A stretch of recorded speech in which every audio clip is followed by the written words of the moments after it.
So the very notion of a public square, a civic meeting place, is actually a first for Qatar and the wider area, isn't it?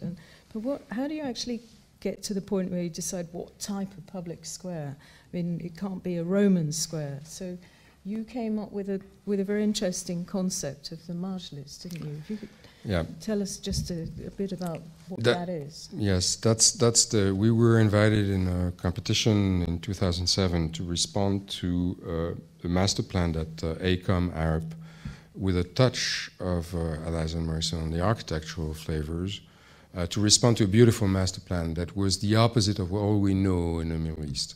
So it was low-rise, high-density, mixed use, a dream project.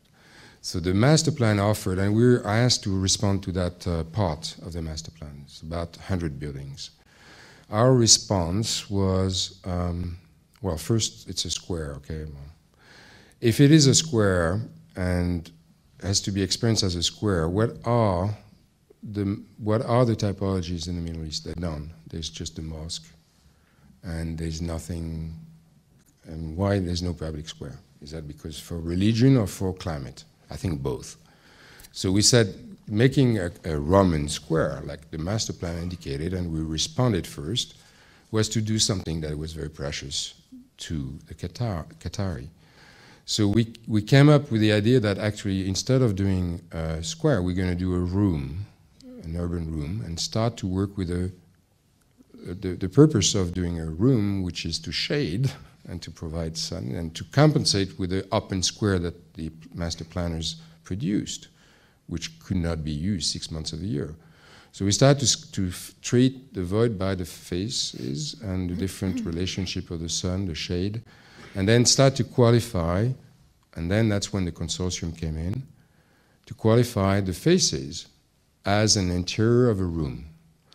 So the art program became, let's leave the square empty, and the tendency, I tell you, all the landscape architects and all the people who wanted to put, things, statues and fountains and water jets like in Dubai, everything, crazy. And as I've been fighting to keep it empty, so it can be used by large groups, or you can walk through and feel absolutely safe, which I think is like the mandate for public realm.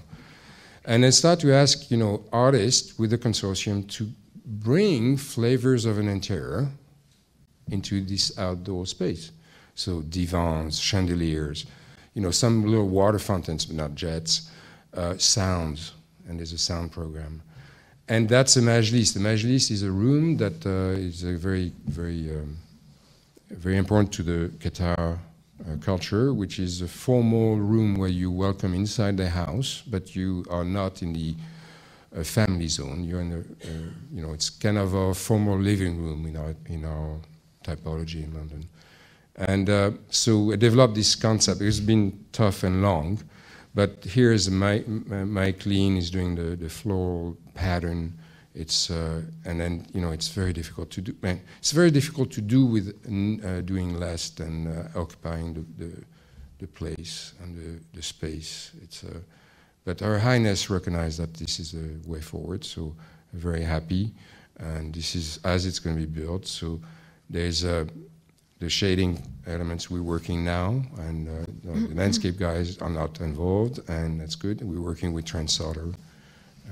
And Her Highness, she said she wanted to have a meeting of cultures, not a melting of cultures. And that's beautiful, isn't typical globalized. Yeah. This is part of our craft, and John is in the room. And we tend to keep things for ourselves once in a while, and also not give away everything to the artists. And this is part of the onyx of the square. The golden is translated into this veil that protects people from living behind the walls, and unify the space within the room, the urban room. So the master plan asked me to do this, a series of towers in a parallel, kind of a very beautiful, regimented position. And across here. Is that Jean Nouvel's cucumber? Yes. And he says differently than a cucumber. He says, if you do a tower, you have to be frank and direct. It's a dick. And my tower is a dick. And I think this is the most, I mean, I don't show the whole skyline, but this is like a pure, beautiful, strong presence and refusal and exemplification of the object, right? Nothing against that.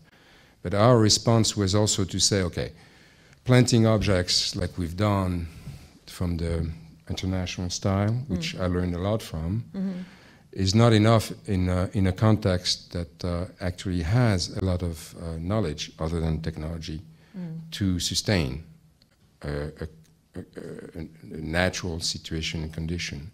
And furthermore, what else, other than doing buildings of solitudes, where you end up in cities where nobody talks to each other, and Dubai is a fantastic example of that, other than in the bars and for expat lives, which is great, I heard. But why not bringing, breaking the singular model into the collective and breaking a little bit the purity of it? And then looking at how actually those people in the fishermen villages that Her Highness values immensely and renovates all the fishermen villages, as an example, how we can start to compose the relationship of those buildings. They're not singular anymore, they're collective, and they protect a space between.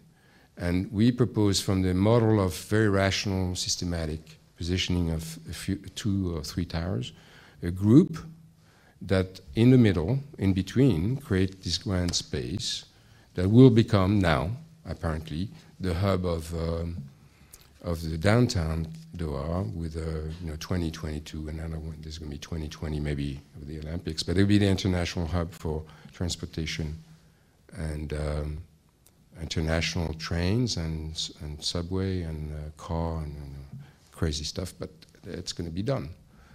And so that's the last part of this is phase 4 that went on hold because we had to allow the infrastructure and the engineers to do their work below grade. But it will be completed, before the next big event. Have you made any adaptations now that you're realizing it? No, it's that. It's sticking to your guns. They do whatever they want below grade, but... Great, fantastic.